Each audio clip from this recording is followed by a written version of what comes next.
नमस्कार.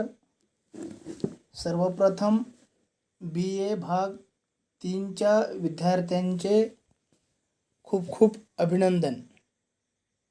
मी doctor V S Ingale, राज्यशास्त्र विभाग प्रमुख, गोस सी गावंडे महाविद्यालय, उमरखेड. मित्रहो, कोविड-19 या महामारीने तुमच्यावर केलेल्या आशीर्वादामुळे कोणत्याही प्रकारची परीक्षा न देता 2019-20 या सत्रामध्ये बी ए भाग 2 या वर्गात शिक्षण घेणाऱ्या सर्व विद्यार्थ्यांना वरच्या वर्गात बढती देण्यात आलेली आहे आणि त्यामुळे तुम्हाला यावर्षी 2020-19 20-21 या सत्रात बी ए भाग 3 सेमिस्टर 5चं अध्ययन करावं लागणार आहे. मित्रहो, सेमिस्टर 5च्या तुमच्या या अभ्यासक्रमामध्ये आज आपण युनिट क्रमांक 2 मधील आरक्षण या महत्त्वपूर्ण विषयावर चर्चा करणार आहोत. वास्तविक पाहता आरक्षण हा विषय आपणा सर्वांच्या चांगल्या प्रकारच्या परिचयाचा आहे. प्रत्यक्ष अप्रत्यक्षरित्या आपणा सर्वांचाच संबंध आरक्षण या शब्दाशी येतो आणि त्यामुळे तो आपल्याला सर्वांना परिचित असणे साहजिक आहे. परंतु आरक्षणाचा अर्थ जाणून घेताना, आरक्षणाची निश्चित व्याख्या करताना मात्र आपली काहीशी प्रमाणात गफलत होताना दिसून येतं आणि म्हणूनच आपण आरक्षणाच्या बाबतीत सविस्तर अशा प्रकारचं अध्ययन राज्यशास्त्राच्या विद्यार्थ्यांनी करावं, हेच अभ्यासक्रम निश्चित करणाऱ्यांचा रास्त उद्देश आहे.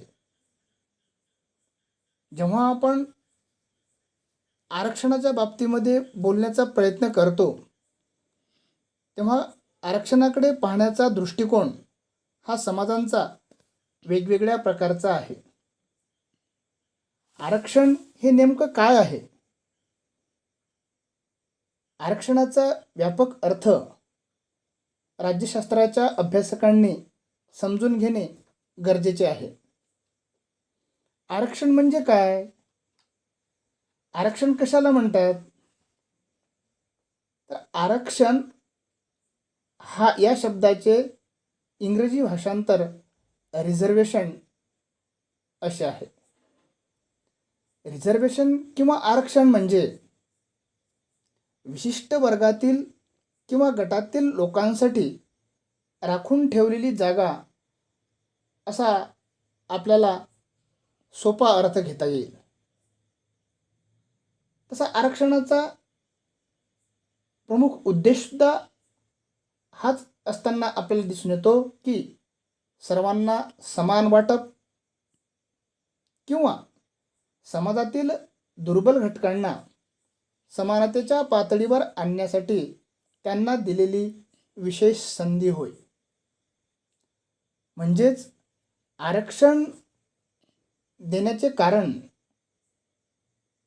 किंवा विशिष्ट लोकांसाठी राखून ठेवलेली ती जागा किंवा विशिष्ट लोकांना दिलेली संधी म्हणजे आरक्षण. परंतु आरक्षण म्हणजे पोट भरण्याचे साधन नसून आरक्षणाचा निश्चित अर्थ प्रतिनिधित्व होय. आरक्षण म्हणजे प्रतिनिधित्व. कारण आरक्षणाची व्याख्या ऑक्सफोर्ड इंग्रजी शब्दकोशानुसार अशा प्रकारची करण्यात आलेली आहे की काही अधिकार, सत्ता, विशेष हक्क इत्यादी संदर्भात विशिष्ट कृती अथवा वस्तुस्थिती राखून ठेवणे म्हणजे आरक्षण होय. म्हणजे आपल्याला असलेले जे अधिकार आहेत, भारताच्या संविधानाने दिलेले जे अधिकार आहेत, आपल्याकडे असलेली जी पॉवर आहे, आपल्याकडे असलेले जे आपले विशेषाधिकार आहे, यांच्या संदर्भात आपण एखादी कृती करण्यासाठी राखून ठेवणे म्हणजे आरक्षण होय. परंतु आरक्षण हा शब्द संरक्षणात्मक विभेदीकरण तसेच रक्षात्मक भेदभाव या अर्थाने सुद्धा वापरला जातो. समाजाचे, मानवाचे होणाऱ्या अन्यायापासून किंवा अत्याचारापासून संरक्षण करण्यासाठी आरक्षण महत्त्वपूर्ण भूमिका बजावते. आरक्षणाची व्याख्या करीत असताना ऑक्सफोर्ड कॉन्सेस डिक्शनरी ऑफ पॉलिटिक्समध्ये आरक्षणाची अशा प्रकारची व्याख्या केलेली आहे की कोटा हे धोरण आहे की ज्यात सरकारी नोकऱ्या, शैक्षणिक जागा आणि लोकनियुक्त पदे विशिष्ट समाज गटांसाठी विशिष्ट प्रमाणात बाजूला काढून ठेवली जातात. म्हणजेच आपण जेव्हा जेव्हा महाविद्यालयात, शैक्षणिक संस्थेमध्ये किंवा आणखीन कोणत्या वेगवेगळ्या कार्यालयांमध्ये आपल्या नोकरीच्या अनुषंगाने अर्ज दाखल करण्यासाठी जातो, तेव्हा आपल्याला हा शब्द कुठेतरी ऐकायला मिळतो की इथे या जातीचा, त्या वर्गाचा, त्या धर्माचा तेवढा कोटा हा राखीव ठेवण्यात आलेला आहे, की त्याला कोटा असं म्हणतात. आणि कोटा म्हणजे अशा प्रकारचे धोरण आहे की तो सरकारी नोकऱ्यांमध्ये राखून ठेवलेली जागा, शैक्षणिक क्षेत्रात राखून ठेवलेलं क्षेत्र, जी लोकनियुक्त पदे आहेत ती लोकनियुक्त पदे विशिष्ट समाजांसाठी बाजूला काढून ठेवणे. आरक्षणाची का आवश्यकता आहे? कारण आरक्षणाचा प्रमुख उद्देश हा सामाजिक न्याय प्रस्थापित करणे हा आहे. आपण एकेकाळी चातुर्वर्ण्य व्यवस्थेमध्ये जीवन जगत होतो. आणि ती चातुर्वर्ण व्यवस्था म्हणजे ब्राह्मण, क्षत्रिय, वैश्य आणि शूद्र, आणि या 4 वर्णामध्ये व्यवसायांची सुद्धा विभागणी करण्यात आलेली होती. ब्राह्मणांनी काय करायचं? पूजा अर्चा मंदिरामध्ये. क्षत्रियांनी काय करायचं? लोकांचं संरक्षणाचं काम करावं. वैश्यांनी काय करावं? तर शेतीमध्ये शेती करावी, अन्नधान्य पिकवावं. आणि शूद्राकडे एक जबाबदारी सोपवलेली, आणि ती म्हणजे त्यांनी आयुष्यभर कामगार किंवा मजूर म्हणून जीवन जगावं. परंतु मनुष्य जन्म घेत असताना कोणत्याही प्रकारे विशिष्ट अशा प्रकारचा प्रण किंवा विशिष्ट अशा प्रकारची भूमिका स्वीकारून जन्म घेत नाही. जेव्हा माणूस जन्म घेतो तेव्हा तो कोणत्याही जातीचा, धर्माचा, पंथाचा, वंशाचा, लहान मोठा, श्रीमंत गरीब असा नसतो.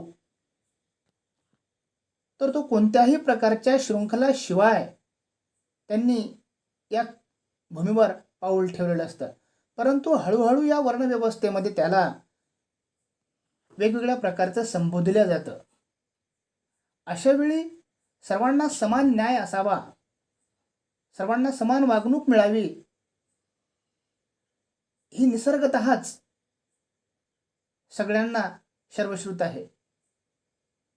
परंतु मानवनिर्मित ही विषमता दूर करण्यासाठी जर एखाद्या वेळी विशिष्ट जातीच्या धर्माच्या लोकांकडून कनिष्ठ, कमकुवत, क्षीण अशा लोकांवर अत्याचार होत असेल तर नैसर्गिक नियमानुसार सामाजिक न्याय प्रस्थापित करण्यासाठी त्यांना विशिष्ट वागणूक देऊन, जागा राखून ठेवून, सवलत देऊन, एक समान संधी देऊन त्याचा विकास करणे हा आरक्षणाचा प्रमुख उद्देश आहे.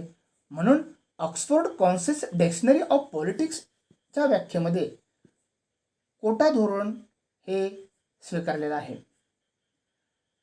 नंतर न्यायमूर्ती के राधास्वामी यांनी सुद्धा आरक्षणाची व्याख्या करताना असं म्हणतात की समतेचा मूलभूत अधिकार हा आरक्षणाच्या मूलभूत अधिकाराला मान्यता दिल्याशिवाय वास्तवात येऊच शकत नाही. जर आपल्याला समताधिष्ठित समाज निर्माण करावयाचा असेल, भारताच्या संविधानाने दिलेल्या समतेच्या अधिकाराची अंमलबजावणी करावयाची असेल तर आरक्षणाच्या मूलभूत अधिकाराला मान्यता देणे आवश्यक आहे. त्याशिवाय आपल्याला समतेचा अधिकार अंमलात आणता येणार नाही. म्हणून आरक्षण हे कोणीही दिलेली देणगी, कोणीही केलेले उपकार नसून तो आपला हक्क आहे. त्याशिवाय आपल्याला समतेच्या अधिकाराचा वापर करता येणार नाही, जे कलम क्रमांक 14 पासून तर 18 पर्यंत भारताच्या संविधानामध्ये एक सामाजिक स्वातंत्र्य, सामाजिक न्याय, सामाजिक समता आणि सामाजिक हक्क प्रस्थापित करण्याकरता देण्यात आलेले आहे. आरक्षण म्हणजे समानतेच्या तत्वाला प्रत्यक्षात उतरवण्यासाठी विशेष संधी देणे होय. आपल्याला आपला विकास करण्यासाठी, आपली प्रगती करण्यासाठी दिलेली एक विशिष्ट अशा प्रकारची संधी, अशा प्रकारच्या व्याख्या आपल्याला अध्ययनादरम्यान पाहायला मिळतील. आरक्षणाच्या व्याख्याचा अभ्यास केल्यानंतर खऱ्या अर्थाने आपण आरक्षणाचा अभ्यास करत असताना प्रामुख्याने आरक्षणाचा इतिहास पाहणं आवश्यक आहे. आरक्षणाच्या बाबतीमध्ये समाजामध्ये जो काही बागुलबुवा आहे त्याचं निरसन करणं आवश्यक आहे. आरक्षण म्हणजे विशिष्ट समाजाला जाणीवपूर्वकरित्या दिलेली भीक, अशा प्रकारचा एक वेगळा अर्थसुद्धा आरक्षणाच्या बाबतीमध्ये समाजामध्ये सर्वसाधारणपणे काढला जातो. परंतु आरक्षण म्हणजे दोन प्रकारच्या समाज घटकांना दिलेलं एक प्रकारचं वरदान होय.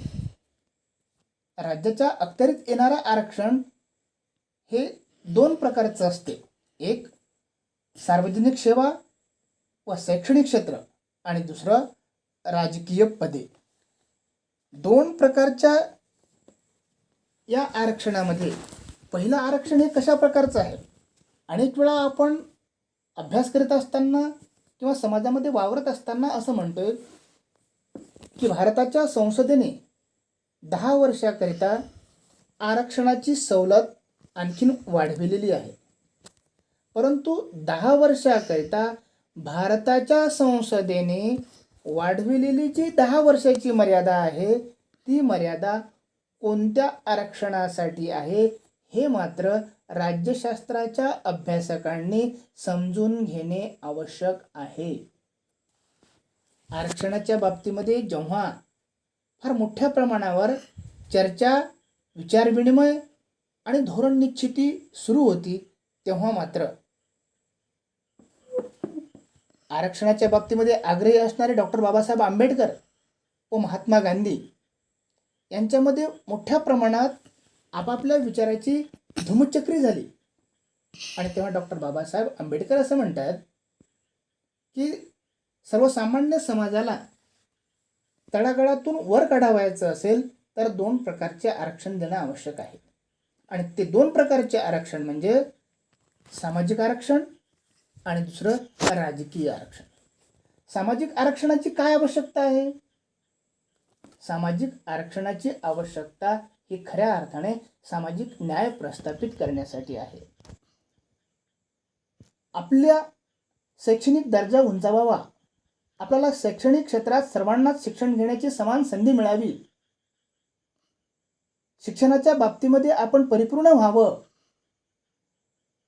कोणत्याही प्रकारचा भेदभाव आपल्यावर होणार नाही, म्हणून सर्वांनाच शिक्षणाचा अधिकार बहाल करण्यासाठी शैक्षणिक आरक्षणाची नितांत आवश्यकता असल्याचं प्रतिपादन डॉक्टर बाबासाहेब आंबेडकरांनी केलं.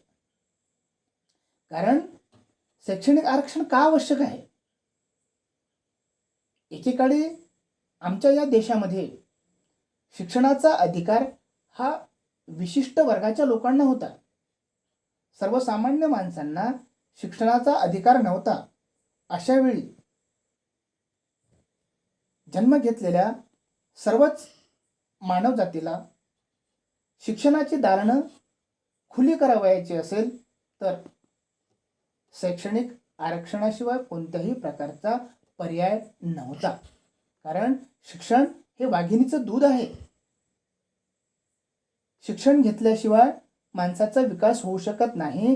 कारण शिक्षण हे अज्ञानरूपी अंधकार नष्ट करून ज्ञानाचा दिवा सतत तेवत ठेवण्याचं काम करतं.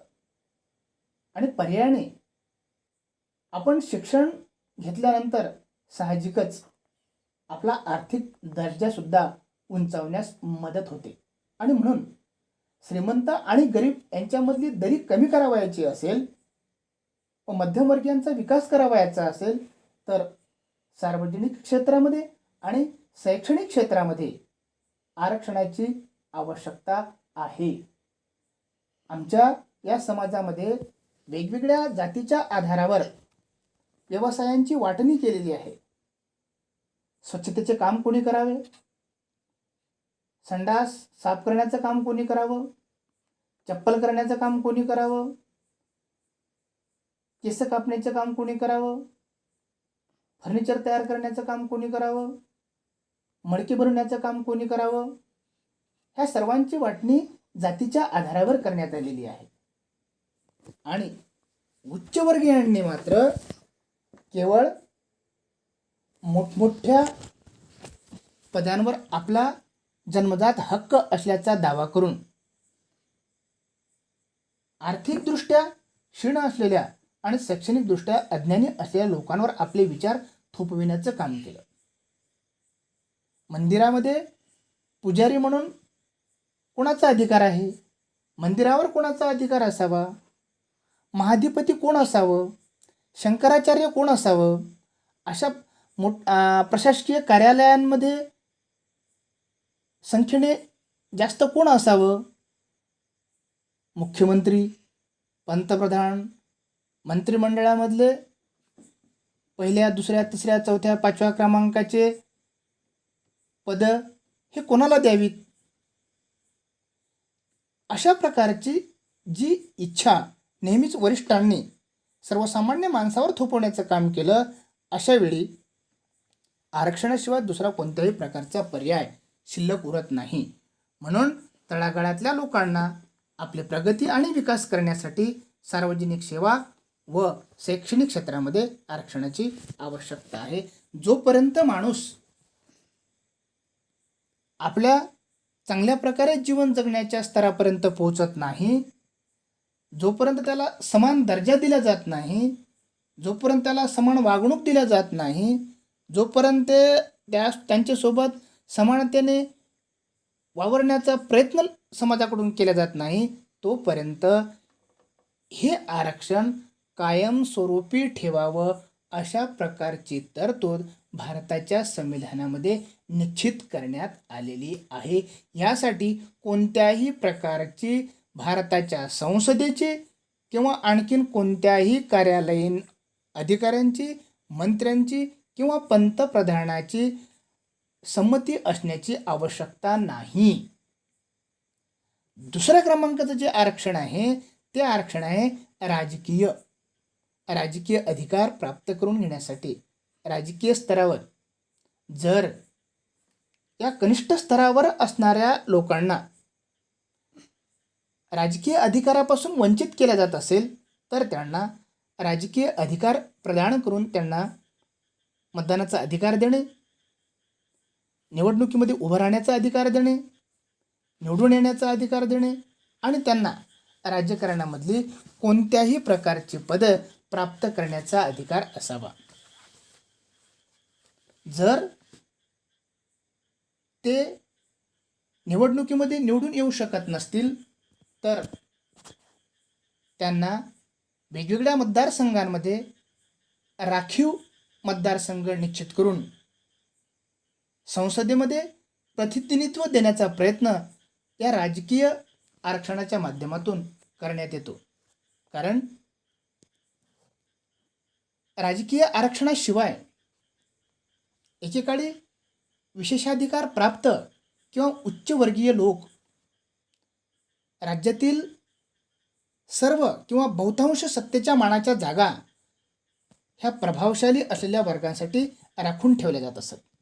उदाहरणार्थ, राजाचा ज्येष्ठ पुत्रच त्याचा उत्तराधिकारी असावा, गुरु पुजारी बनण्याचा अधिकार केवळ ब्राह्मण जातीलाच असावा, इत्यादी प्रकारचे हक्क हे निश्चित केले गेले होते. अशावेळी समाजातील दुर्बल घटकांसाठी अन्यायकारक व अयोग्य मानले जात होते.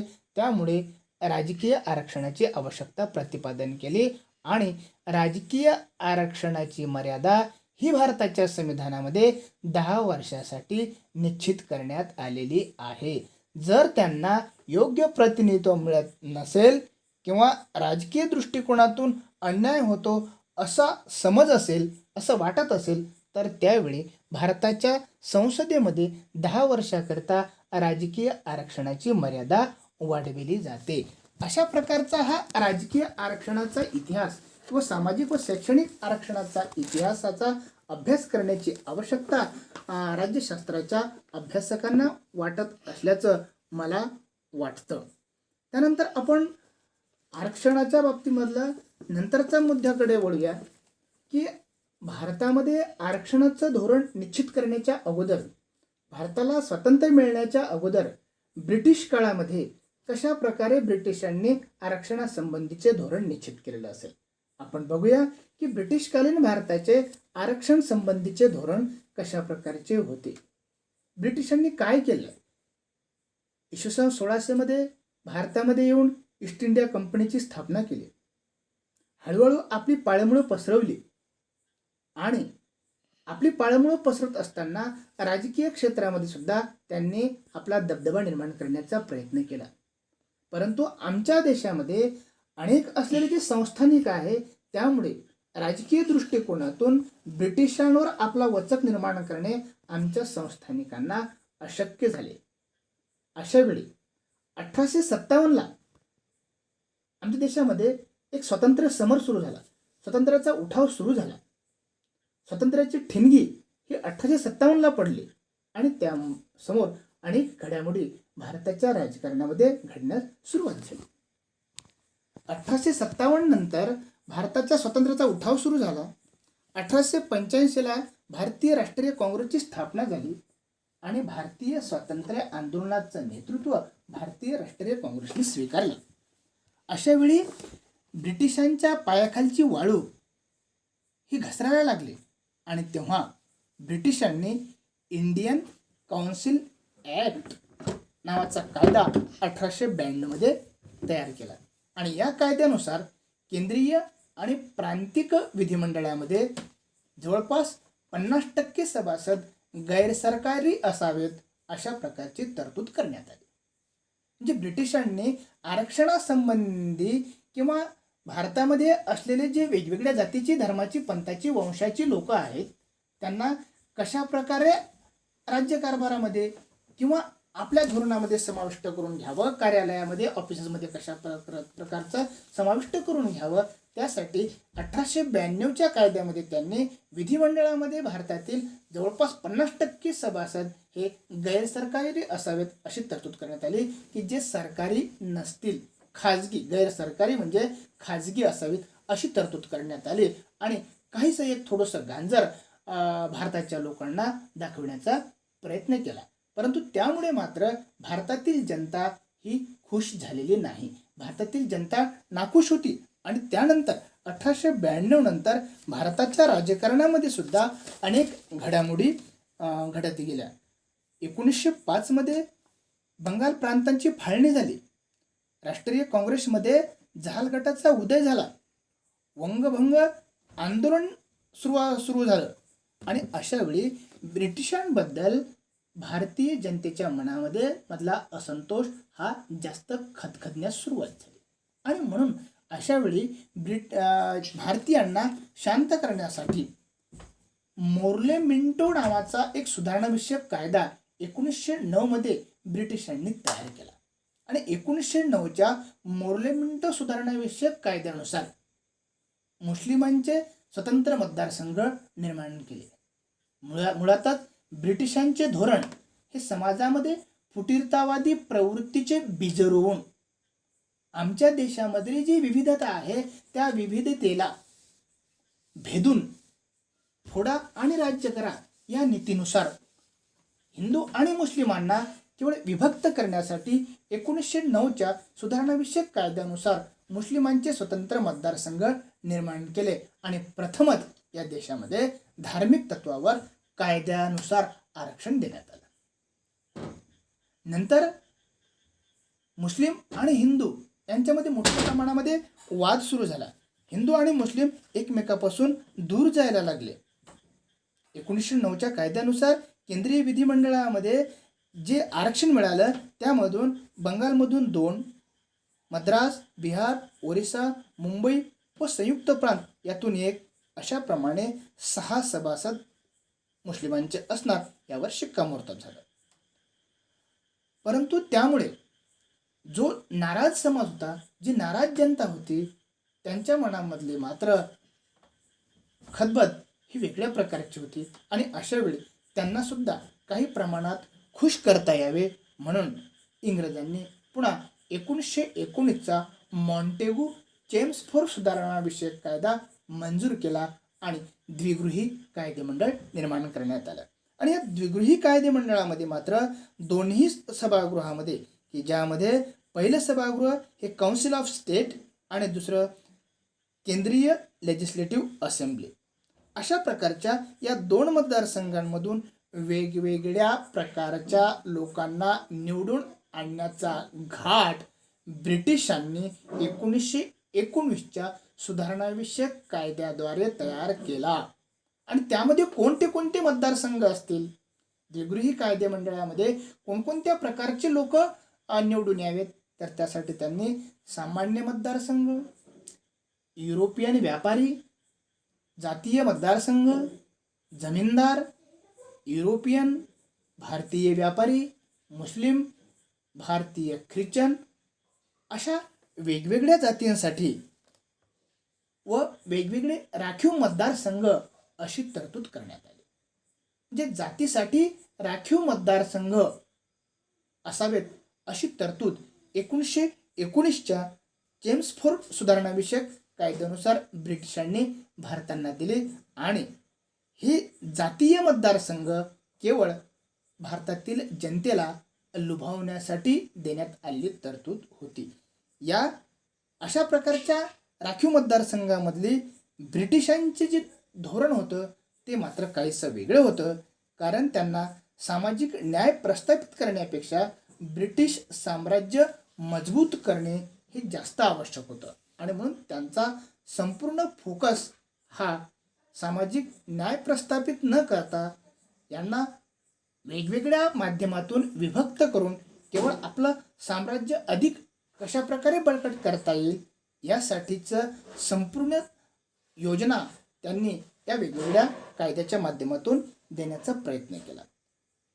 परंतु हळूहळू मात्र भारताची जी वाटचाल आहे, भारतामधलं जे नेतृत्व आहे ते नेतृत्व मात्र स्वातंत्र्याच्या दृष्टीने, स्वातंत्र्य मिळवण्याच्या दृष्टीने मात्र अतिशय वेगाने आगेकूच करत होतं. आणि अशा प्रकारे या भारताच्या स्वातंत्र्य आंदोलनाची धार आणखीन तेज किंवा वेगवान होत असताना मात्र इंग्रजांना 1919च्या कायद्यानुसार भारतीयांना थोपून धरणं अशक्य झालं. आणि अशा वेळी 1927 मध्ये सायमनचं कमिशन आपलं सायमन कमिशन हे एक तयार करण्यात आलं आणि या अहवालामध्ये मात्र त्यांनी अल्पसंख्याकांना विभक्त मतदारसंघातून प्रतिनिधित्व देण्याची पद्धती चालू ठेवावी व दलितांना राखीव जागा देऊन प्रतिनिधित्व देण्याची व्यवस्था करावी अशी शिफारस केली. म्हणजे 27च्या सायमन कमिशन अहवालामध्ये मात्र त्यांनी काहीशा प्रमाणामध्ये अल्पसंख्याकांना विभक्त मतदारसंघामध्ये प्रतिनिधित्व द्यावं आणि दलितांना सुद्धा राखीव जागा देऊन प्रतिनिधित्व देऊन खुश करण्याचा प्रयत्न सायमन कमिशन अहवालामध्ये ब्रिटिशांनी केला. आणि ही शिफारस केवळ राजकीय स्वरूपाची होती, आर्थिक सामाजिक स्वरूपाची नव्हती. केवळ राजकीय आमिष दाखवून कोणत्याही प्रकारे आर्थिक दृष्टिकोनातून किंवा सामाजिक दृष्टिकोनातून दलित आणि अल्पसंख्याक हे पुढे जाऊन आपला विकास करणार नाही याची खबरदारी मात्र इंग्रजांनी या सायमन कमिशनच्या अहवालामध्ये केलेल्या तरतुदीवरून आपल्याला दिसून येते. परंतु सायमन कमिशनच्या अहवालामध्ये जे काही आरक्षण देण्यात आलं, जे काही व्यवस्था करण्यात आलेली आहे, त्यानंतर मात्र पुढे भारतमंत्री बर्कनहेड यांच्या आव्हानावरून मोतीलाल नेहरू यांच्या नेतृत्वाखाली एक नेहरू समिती तयार करण्यात आली. नेहरू समितीचे अध्यक्ष हे मोतीलाल नेहरू होते आणि मोतीलाल नेहरूंनी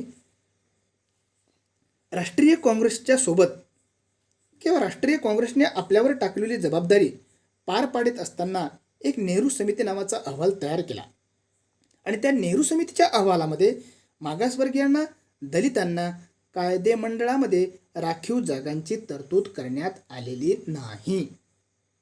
नेहरू समितीने मागासवर्गीयांना व दलितांना कायदेमंडळात राखीव जागांची कोणत्याही प्रकारची तरतूद केलेली नाही.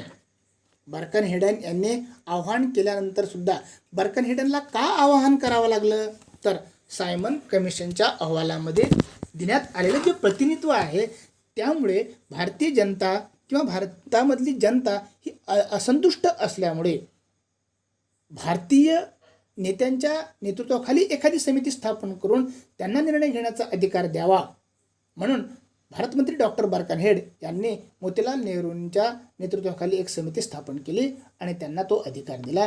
परंतु दुर्दैवाने नेहरू समितीने सुद्धा मागासवर्गीयांना आणि दलितांना की जे समाजामध्ये खितपत पडलेले आहेत त्यांना कोणत्याही प्रकारच्या राखीव जागांची तरतूद केलेली नाही. अल्पसंख्याक मुस्लिमांना मात्र राखीव जागा ठेवण्याची शिफारस नेहरू समितीने केली होती.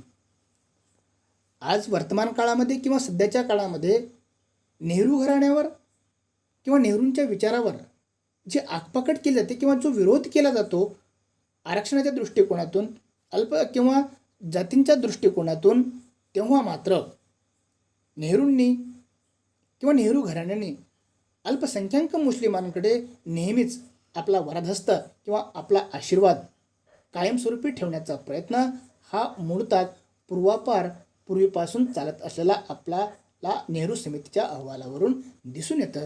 कारण अल्पसंख्याक मुस्लिमांना राखीव जागा ठेवण्याची शिफारस नेहरू समितीने स्वातंत्र्यपूर्व काळामध्ये केलेली आहे.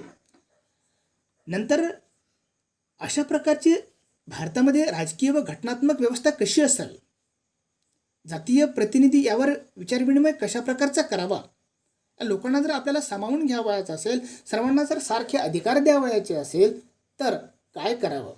आणि म्हणून इंग्रजांनी एक छान अशा प्रकारची युक्ती आखली आणि 3 प्रकारच्या गोलमेज परिषदा इंग्रजांनी घेतल्या. 1930 ते 32 या काळामध्ये 3 गोलमेज परिषदांचं नियोजन इंग्रजांनी इंग्लंडमध्ये केवळ भारतातील जनतेला राजकीय व घटनात्मक व्यवस्था कशी असावी, जातीय प्रतिनिधित्व यावर विचारविनिमय करता यावा म्हणून या गोलमेज परिषदांचं आयोजन केलं गेलं.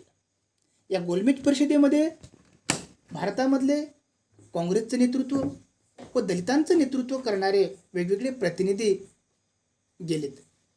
गोलमेज परिषदेमध्ये दलितांचं प्रतिनिधित्व करणारे डॉक्टर बाबासाहेब आंबेडकर यांनी गोलमेज परिषदेत स्वतंत्र मतदारसंघाची मागणी केली.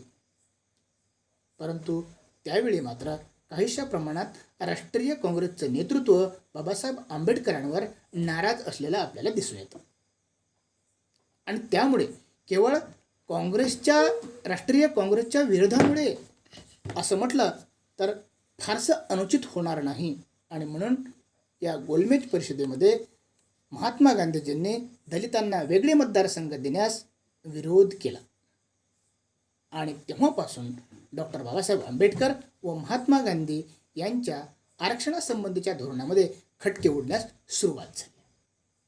गोलमेज परिषदेमध्ये स्वतंत्र मतदारसंघ किंवा आरक्षणाच्या बाबतीमध्ये कोणत्याही प्रकारचं मतैक्य होत नाही असं जेव्हा दिसून आलं तेव्हा ब्रिटिश पंतप्रधान मॅकडोनाल्ड यांनी 16 ऑगस्ट 1932 रोजी जातीय निवाडा जाहीर केला.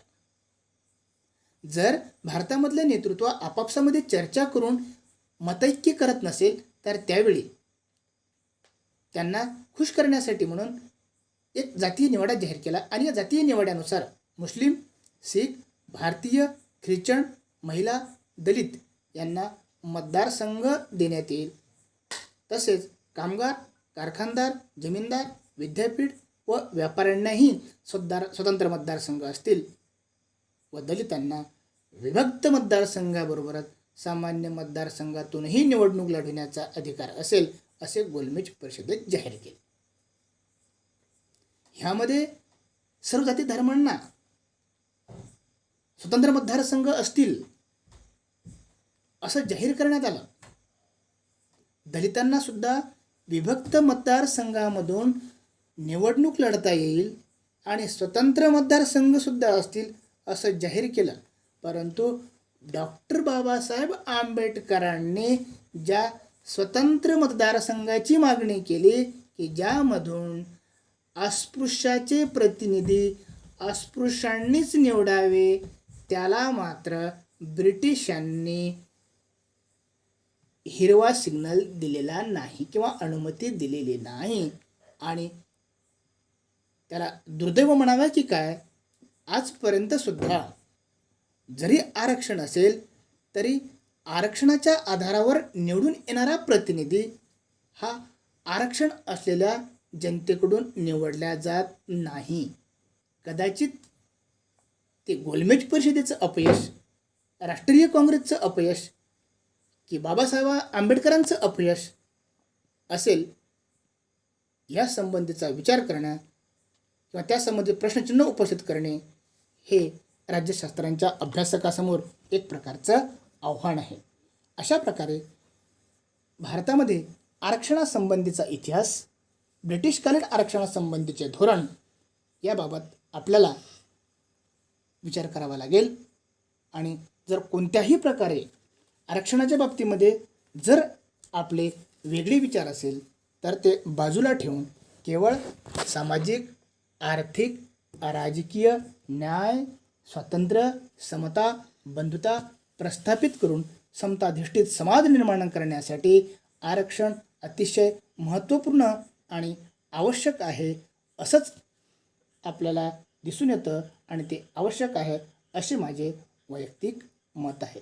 आरक्षणाच्या बाबतीमध्ये आपण आत्तापर्यंत आरक्षणाची व्याख्या, आरक्षणाचा इतिहास आणि ब्रिटिशकालीन आरक्षणासंबंधीच्या धोरणाचा अभ्यास करण्याचा प्रयत्न केलेला आहे. गोलमेज परिषदेवर आपण काहीशी आरक्षणाच्या दृष्टिकोनातून दृष्टिक्षेप टाकण्याचा प्रयत्न केला आहे. आपण पुढल्या तासिकेला किंवा पुढल्या स्लाईडला पुणे करारासंबंधीचा अभ्यास करूया. तुर्तास आपण इथेच थांबू. धन्यवाद.